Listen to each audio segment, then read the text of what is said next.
Hi, today we're going to be talking about an exciting new proposition for the treatment of tracheal stenosis and strictures using a removable airway stent. We call it easy in, easy out. So tracheal injuries and diseases are often treated with tracheal stents, but if the patient's condition is not chronic, then it requires removal of the stent, which is usually done with invasive surgery, and that causes risks to the patient.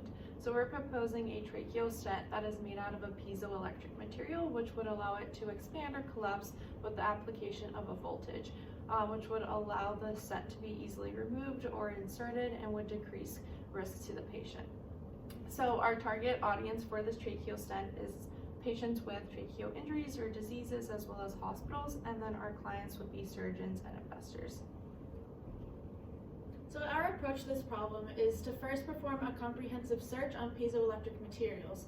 Once we select our material, we will identify the necessary voltages to reach different morphologies for different tracheal sizes, and we will then coat the mesh stent in silicone to reduce tissue adherence, and 3 leads will be exposed from the end so we can apply the voltages. And to get into the application of it, it will be inserted through a bronchoscopy, and it will be in the contracted position, and a voltage will be applied to expand it, and then once it is to be removed, another voltage will be applied, and it will constrict and be pulled out easily. So why is this beneficial?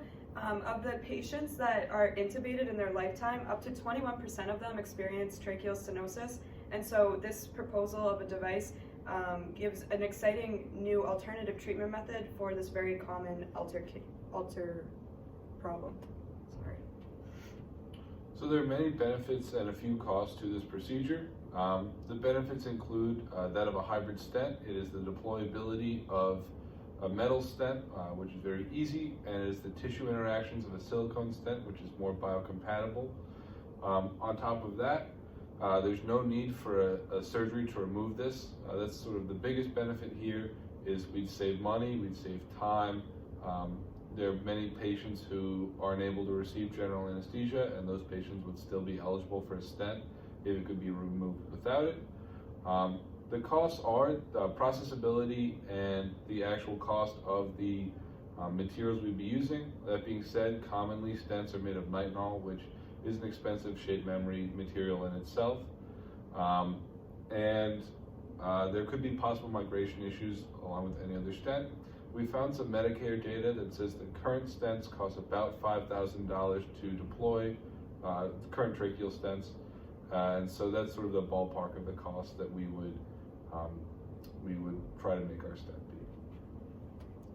So there are existing tracheal stents on the market. Merit Medical was actually the first venture to use nitinol in a tracheal stent application, which is coated with silicone. Then Boston Scientific kind of took that kind of technology and has 2 products in their product portfolio. The first is the Dynamic Y stent, which is in the upper right of the screen. That one is actually intended to go through the trachea, but then also branch out into the largest bronchiole. And then the other product they have is the Ultraflex tracheobronchial stent system, and this one is also nitinol coated with silicone. All 3 of these stents are actually intended for permanent application, so it would require an invasive surgery to remove all of them. Finally, Medtronic has announced their idea of a knitted removable airway stent.